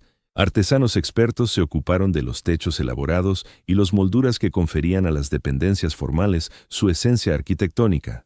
Esta fase resultaba laboriosa y demandaba ambientes secos para un secado adecuado. Durante la reconstrucción se introdujeron ciertas adaptaciones. Hoban implementó refinamientos en los sistemas mecánicos y la distribución de espacios basados en el uso del edificio original. Las novedades fueron en su mayoría sutiles, puliendo el conjunto sin alterar de fondo el trazado. El objetivo consistía en devolver al edificio su función original, al tiempo que se corregían los fallos detectados en su uso inicial. Antes de iniciar la reconstrucción, se habían eliminado las vigas quemadas y los escombros del interior primitivo. Esta limpieza puso de manifiesto el alcance de los daños y facilitó la evaluación de los cimientos y las secciones inferiores de las paredes. La tarea de despejar el área fue considerable, ya que implicó retirar grandes volúmenes de madera carbonizada, cenizas y restos. A medida que avanzaba la reconstrucción, el edificio recuperaba poco a poco su silueta. Se colocó el tejado, lo que impermeabilizó la estructura contra los elementos. Las ventanas se instalaron en sus posiciones originales. Las paredes interiores separaron el espacio en distintas estancias. El contorno y el carácter esencial del edificio se mantuvieron idénticos a los previos al incendio, aunque todo era una nueva edificación que replicaba lo destruido por las llamas. Los trabajos se prolongaron a lo largo de 1815, 1816 y hasta 1817. El progreso fue constante, pero demandaba paciencia. Precipitarse podría haber provocado chapuzas o fallos en la construcción. Hoban supervisó con esmero, garantizando que la restauración cumpliera con los estándares adecuados y resultara perdurable. Hacia finales de 1817, la residencia del presidente estaba lo suficientemente terminada para ser habitada. El presidente James Monroe y su familia se mudaron al inmueble reconstruido.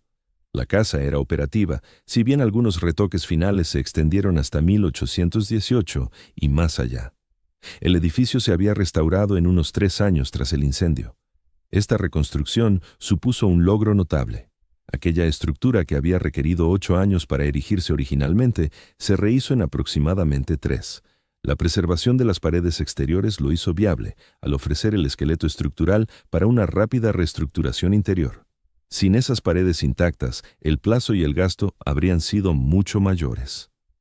La residencia presidencial reconstruida era, en esencia, el mismo edificio que Hoban había concebido en un principio.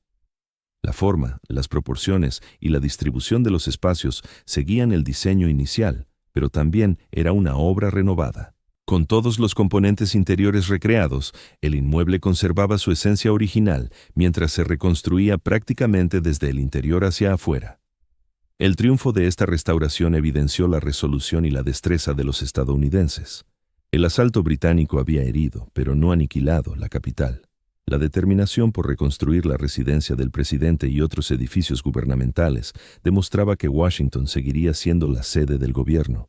Las estructuras restauradas encarnaban la tenacidad nacional y el apego a la visión de capital que Lanton y Washington habían imaginado. ¿Por qué blanco? La pintura y el nombre. La casa del presidente se había levantado con arenisca de Aquia Creek, que presentaba un tono natural arena o marrón claro. Las paredes exteriores lucían ese color pétreo natural cuando el edificio se completó y ocupó por primera vez. El cambio a blanco se produjo durante la reconstrucción posterior a la guerra de 1812. Aunque las causas y el momento preciso encierran cierta complejidad en los anales históricos, el fuego de 1814 dejó las paredes exteriores ennegrecidas por el humo y deterioradas. La arenisca, aunque sólida en su estructura, había perdido su color original. La piedra se había oscurecido por el humo y en ciertas zonas mostraba los indicios del calor extremo. Las paredes precisaban de cuidados más allá de la mera reparación estructural. Algún tipo de acabado superficial era imprescindible para recuperar la estética del edificio. En aquella época, no era raro encalar o pintar construcciones de piedra. Este procedimiento cumplía varias funciones. Protegía la piedra de la erosión climática. Generaba un aspecto uniforme, incluso si las piedras variaban en tono o calidad. Aportaba un acabado pulido que la piedra cruda a veces no ofrecía, sobre todo si había envejecido o sufrido daños. La elección de pintar de blanco la residencia presidencial durante la reconstrucción se debió, según se relata, a motivos prácticos. La pintura ocultaba las manchas de humo y el decolorado, proporcionaba una imagen limpia y homogénea.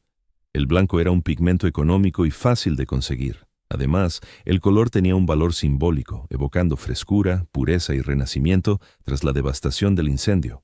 La aplicación de la pintura se llevó a cabo durante o poco después de la reconstrucción, entre 1815 y 1817. Las fuentes difieren en el momento exacto, pero el edificio se encaló de blanco como parte integral de las labores de restauración. El cambio fue instantáneo y llamativo. Aquella construcción de color arenisca natural se transformó en la estructura blanca que marcaría su imagen de ahí en adelante. El pigmento empleado fue pintura blanca a base de plomo, habitual en la época. La pintura con plomo era resistente y cubría bien. La toxicidad del plomo no se comprendía plenamente entonces. Esta pintura se siguió utilizando en el edificio durante décadas, hasta que se reconocieron sus riesgos y surgieron opciones alternativas. Para conservar el aspecto blanco era necesario repintar de forma periódica. El clima, en especial los veranos húmedos y los inviernos caprichosos de Washington, deterioraba las capas de pintura. El inmueble requería nuevas manos cada pocos años para preservar su estética. Este mantenimiento rutinario se convirtió en la norma, con el edificio recibiendo capas frescas de pintura de manera regular.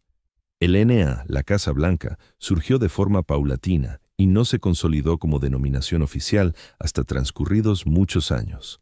En los primeros años del siglo XIX, el edificio se conocía habitualmente como la Casa del Presidente o la Mansión Ejecutiva en los documentos formales. El apelativo informal de Casa Blanca empezó a aparecer en cartas y en la prensa periodística, tal vez desde la década de 1810 o 1820, aunque no se impuso de manera generalizada.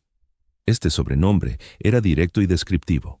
El edificio estaba pintado de blanco y servía de residencia al presidente. Tal nombre lo diferenciaba del Capitolio y de otros inmuebles gubernamentales. La sencillez y la facilidad para recordarlo de Casa Blanca hicieron que perdurara en el uso cotidiano, incluso cuando los papeles oficiales optaban por términos más solemnes. Theodore Roosevelt lo oficializó en 1901 como el nombre del edificio.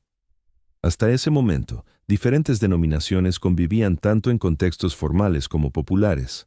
La decisión de Roosevelt de emplearlo en el membrete oficial y en las comunicaciones de la Casa Blanca convirtió este término en la referencia estándar. El momento resultaba relevante, ya que transcurrieron más de 80 años desde que el edificio recibiera su primera capa de pintura blanca. De este modo, la metamorfosis hacia el blanco fue tanto material como lingüística. La estructura se blanqueó durante la restauración posterior a 1814. El nombre Casa Blanca se fue imponiendo poco a poco en el lenguaje común a lo largo de las décadas siguientes. Su reconocimiento oficial llegó bastante después, a inicios del siglo XX. Hoy en día, el color blanco y la denominación están tan unidos al edificio que resulta difícil concebirlo de otro modo sin recurrir al conocimiento histórico. Algunas crónicas indican que se pintó de blanco para ocultar las secuelas del incendio, mientras que otras destacan que el encalado de construcciones de piedra era una costumbre extendida con independencia de eso. Probablemente, ambos aspectos influyeron. Los daños por el fuego hicieron imprescindible o al menos muy aconsejable la pintura. Optar por el blanco era una elección sensata con antecedentes previos. El outcome fue una edificación que aparentaba limpieza, frescura y renovación. Desde la reconstrucción de 1815 a 1817, se ha conservado de manera ininterrumpida esa imagen nívea. Todos los presidentes desde Monroe han residido en un edificio blanco. El tono ha calado tanto en la estructura que la Casa Blanca opera como un sinecdóquico, donde la parte evoca el todo, aludiendo no solo al inmueble, sino también a la presidencia en sí y al rama ejecutiva del gobierno. La resolución de pintar de blanco el edificio, motivada al principio por razones prácticas y estéticas, generó repercusiones duraderas. Ese matiz se volvió definitorio. El nombre coloquial, nacido de ese color, acabó por oficializarse. Una opción tomada en la fase de restauración se transformó en una seña permanente. La morada del presidente se convirtió en la Casa Blanca gracias a la pintura, el transcurso del tiempo y su aceptación popular, lo que amplió y actualizó las transformaciones del siglo XIX. Tras la rehabilitación entre 1815 y 1817, la Casa Blanca prosiguió su evolución durante el siglo XIX. Diversos mandatarios introdujeron reformas, incorporaron avances tecnológicos y ajustaron el inmueble a las demandas cambiantes. La forma que Hoban ideó y levantó seguía siendo identificable, pero las alteraciones continuas modificaron de manera gradual su utilidad y su aspecto. Una de las ampliaciones arquitectónicas más destacadas tuvo lugar en la década de 1820.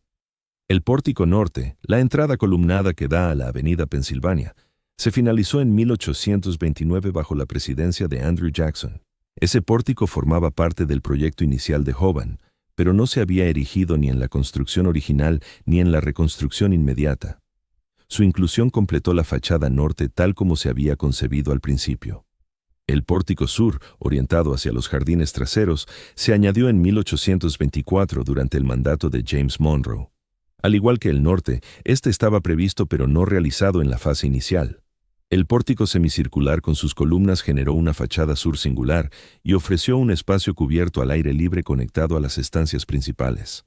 Ambos pórticos se levantaron conforme a las ideas originales de Hoban.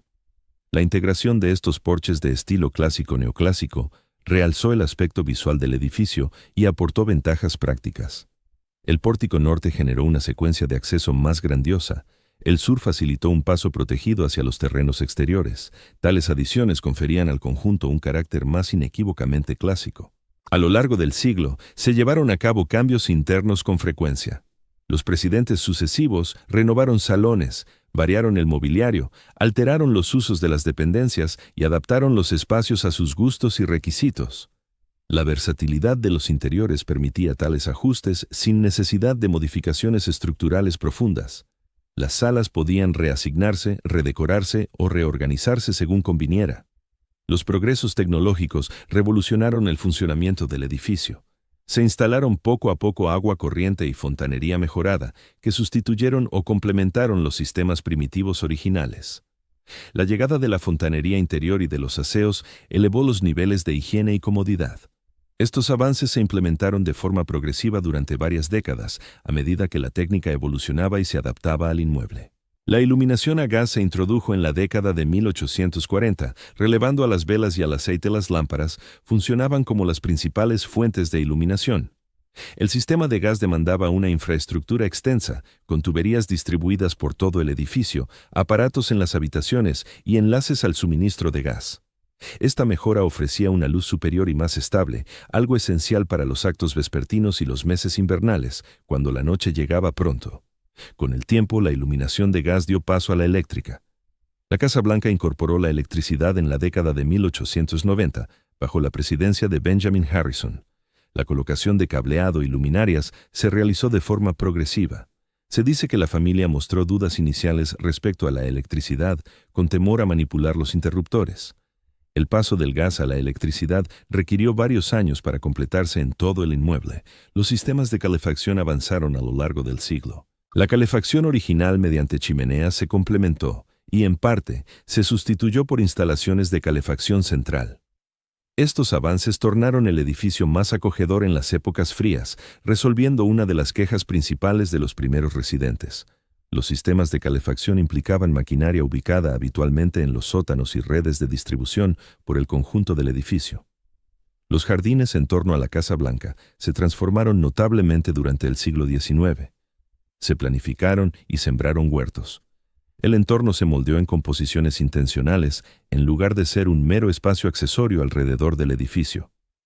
Diversas primeras damas mostraron un interés especial por los exteriores, impulsando siembras y reformas paisajísticas que reflejaban sus preferencias y pasiones. Las preocupaciones de seguridad motivaron ciertos ajustes a medida que avanzaba el siglo. Al principio, la Casa Blanca era bastante accesible, con zonas públicas abiertas a los visitantes sin apenas limitaciones. Con el aumento de las inquietudes por la seguridad, sobre todo tras los magnicidios presidenciales, el acceso se reguló más estrictamente. Se instalaron o actualizaron portones, vallas y puestos de guardia para controlar la entrada a los terrenos, al tiempo que se conservaba un nivel adecuado de apertura para una institución democrática. El crecimiento del gobierno federal y la mayor carga administrativa de la presidencia generaron la necesidad de más espacio para oficinas. La Casa Blanca no se concibió primordialmente como un centro de trabajo, pero los presidentes requerían áreas para sus labores y el personal precisaba instalaciones. Se adaptaron habitaciones interiores para usos administrativos. La contradicción entre el carácter residencial del edificio y su rol como sede ejecutiva se acentuó a lo largo del siglo. Hacia finales de la década de 1800, la Casa Blanca evidenciaba los rastros de una ocupación ininterrumpida y el efecto acumulado de múltiples alteraciones. El inmueble demandaba conservación y modernización. La estructura reconstruida tras 1814 llevaba en servicio más de 80 años. El desgaste era patente. Los sistemas envejecían. Se precisaría una renovación más profunda en el siglo siguiente para tackling problemas estructurales y operativos. Las modificaciones del siglo XIX, en su totalidad, ilustraban una adaptación constante del diseño de Hoban a las demandas y contextos cambiantes. La estructura fundamental perduraba, pero el edificio se transformaba de manera continua. Cada ampliación o perfeccionamiento atendía a necesidades actuales, mientras se apoyaba en lo previo. La Casa Blanca en 1900 seguía siendo reconocible como la obra de Hoban, aunque alterada de forma significativa por décadas de empleo y ajustes. Reconocimiento y legado en memoria de los constructores. Durante gran parte de la historia estadounidense, la participación de trabajadores esclavizados en la edificación de la Casa Blanca apenas recibió un homenaje oficial. La narración histórica se centraba en los presidentes que la habitaron, los arquitectos que la proyectaron y su papel simbólico en el gobierno norteamericano. Los obreros, especialmente los esclavizados, quedaban en gran medida sin nombre y sin mención. Esto empezó a modificarse a finales del siglo XX, cuando los historiadores dedicaron mayor atención al papel de la esclavitud en la construcción de Washington y en las primeras infraestructuras nacionales. Investigaciones en registros de obras, libros de nóminas y otros documentos de archivo desvelaron la magnitud de la mano de obra esclava en proyectos federales, incluida la residencia presidencial. El esfuerzo por documentar las aportaciones de estos trabajadores ha sido laborioso. Muchos archivos históricos no identificaban a los individuos esclavizados, aludiendo a ellos solo por números o como bienes de dueños concretos. Mediante el cotejo de diversos documentos, el análisis de pagos a propietarios de esclavos y la reconstrucción meticulosa de asignaciones laborales, Los historiadores han logrado rescatar algunos nombres y registrar contribuciones individuales. La Asociación Histórica de la Casa Blanca ha destacado en esta labor. La entidad ha financiado estudios académicos sobre los registros constructivos y ha respaldado iniciativas para identificar a los trabajadores esclavizados por su nombre cuando los datos lo permiten. El objetivo consiste en ir más allá de un reconocimiento general de la esclavitud para documentar las aportaciones específicas de personas concretas siempre que los registros lo consientan. Se han recuperado algunos nombres. La investigación histórica ha identificado a ciertos individuos esclavizados que laboraron en la Casa Blanca por los nombres de los trabajadores esclavizados. Se han recuperado en archivos y documentos, a menudo identificados por su edad, ocupación y, en ocasiones, por el tipo de labor concreta que llevaron a cabo. Estos nombres solo suponen una pequeña parte de los obreros esclavizados que participaron en la edificación. Sin embargo, cada nombre rescatado evoca a una persona concreta cuya narrativa puede reconstruirse y cuyo aporte merece ser reconocido. En las últimas décadas, la Casa Blanca ha integrado esta realidad en sus iniciativas educativas y mensajes públicos. Las visitas guiadas abordan la construcción del edificio y resaltan que los trabajadores esclavizados formaron parte del equipo laboral. Los recursos didácticos en el sitio web oficial de la Casa Blanca tratan el asunto de manera directa. El propósito radica en ofrecer una exposición precisa desde el punto de vista histórico, sin exagerar ni restar importancia al papel que la esclavitud desempeñó. Además, se han incorporado homenajes materiales. En 2017, la Asociación para el Estudio de la Vida e Historia Afroamericana colocó una placa histórica que honra las contribuciones de los trabajadores esclavizados en la construcción de la Casa Blanca. Esta placa ofrece un reconocimiento visible en el lugar mismo donde se realizó el esfuerzo. Tales elementos cumplen una función pedagógica y brindan un tributo concreto a la verdad del pasado. El Servicio de Parques Nacionales, encargado de custodiar los terrenos de la Casa Blanca, ha tejido esta historia en sus programas interpretativos. Los guardabosques y guías que relatan la historia del lugar ahora suelen mencionar de forma habitual la variedad de la mano de obra, incluyendo a los trabajadores esclavizados que la erigieron. Esto refleja un cambio en la forma en que los sitios históricos estadounidenses abordan relatos complejos y, por veces, incómodos. La investigación académica prosigue en su labor de ampliar el conocimiento sobre la construcción inicial de Washington y los sistemas laborales que levantaron la capital. Los expertos revisan fondos documentales, desentierran nuevos papeles y contrastan datos para recomponer imágenes más detalladas de quienes intervinieron en los grandes proyectos y en qué circunstancias. Esta indagación constante sigue sacando a la luz datos inéditos. El impulso por valorar las aportaciones de los trabajadores esclavizados forma parte de una reflexión más amplia sobre el influjo de la esclavitud en la historia de Estados Unidos. La Casa Blanca, como residencia más emblemática de la nación, plantea retos y posibilidades únicas. Reconocer que personas esclavizadas colaboraron en su levantamiento obliga a enfrentar contradicciones dolorosas en el núcleo de la Fundación Americana.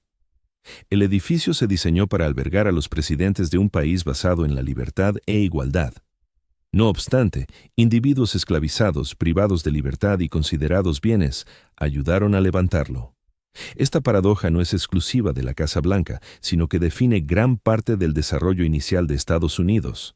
Edificios federales, infraestructuras e instituciones se erigieron en parte gracias al trabajo forzado, aun cuando el país proclamaba principios universales de emancipación. El reconocimiento contemporáneo no puede alterar las injusticias pasadas, pero sí garantiza que no se olviden ni se diluyan. Los trabajadores esclavizados que contribuyeron a la Casa Blanca fueron seres reales, con destrezas, existencias y familias. Sus esfuerzos resultaron indispensables. Sus relatos, en la medida en que se logre rescatarlos, merecen ser narrados. Por tanto, el legado de la construcción de la Casa Blanca resulta multifacético. El inmueble simboliza la democracia estadounidense y la tradición presidencial. Al mismo tiempo, encarna los pactos con la esclavitud que impregnaron los orígenes de la nación. Ambas dimensiones son veraces desde una perspectiva histórica. Comprender la totalidad de su pasado exige admitir las dos. Los visitantes de la Casa Blanca en la actualidad se topan con un edificio que acumula más de 200 años de trayectoria. La estructura ha acogido a todos los presidentes desde John Adams.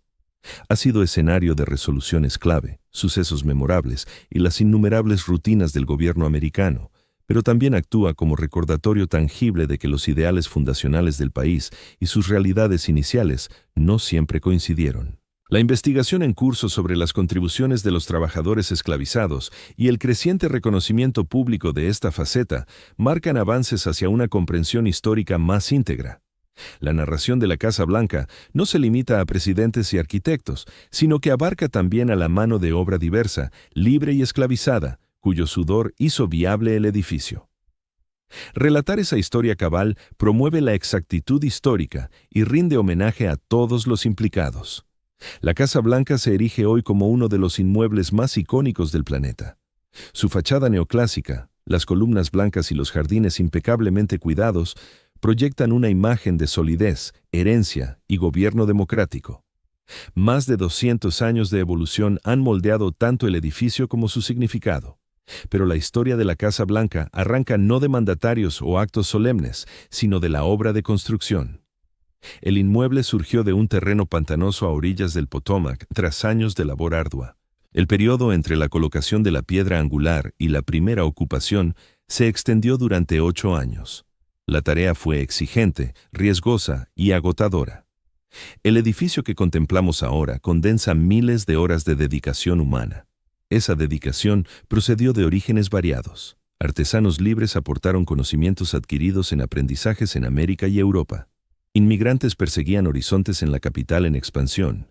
Los trabajadores esclavizados, obligados sin opción ni remuneración, suministraron el esfuerzo fundamental en su levantamiento.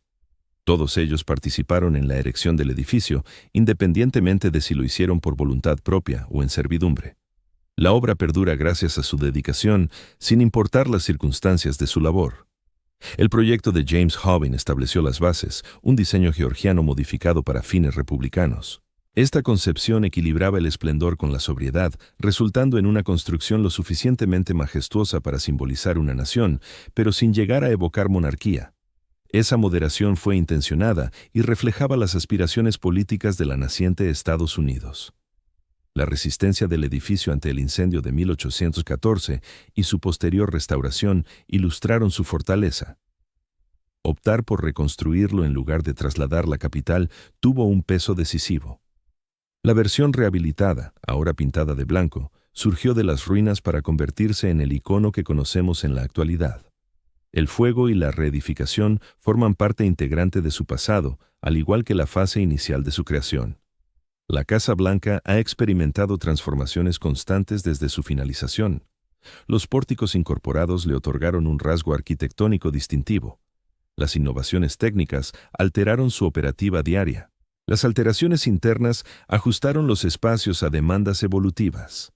La estructura ideada por Hobbin ha sido alterada por cada periodo subsiguiente, con cada uno imprimiendo su huella sin desvirtuar el esquema original. Su significado también ha mutado con el tiempo.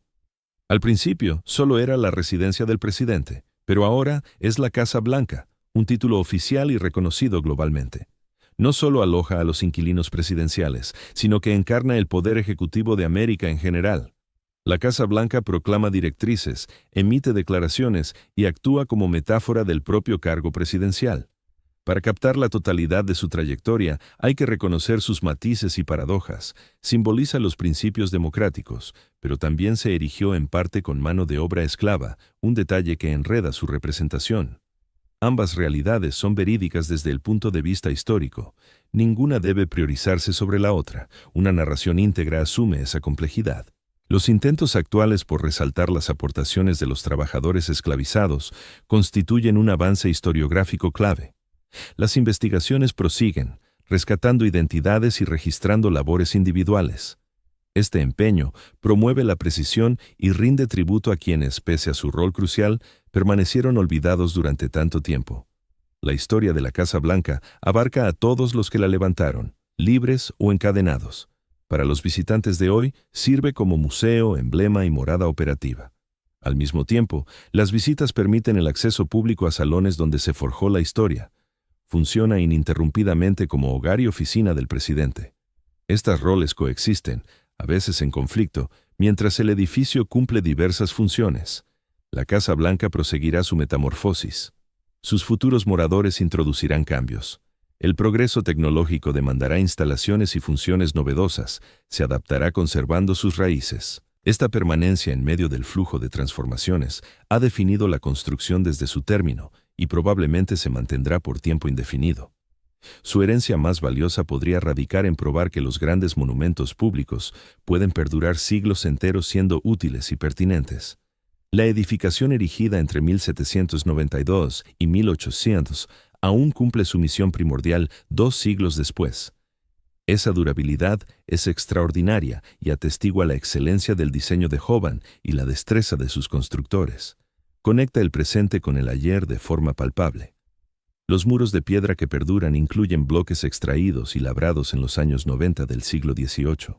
Los aposentos donde los presidentes actuales laboran y residen son los mismos que Hoban concibió. Proporciona una continuidad material a lo largo de la historia estadounidense, un testimonio que ha albergado más de 2 siglos de dirección presidencial. Si esta revisión de la construcción y el pasado de la Casa Blanca te ha resultado enriquecedora, te invito a suscribirte para más documentales sobre temas arquitectónicos e históricos de América. Gracias por tu atención.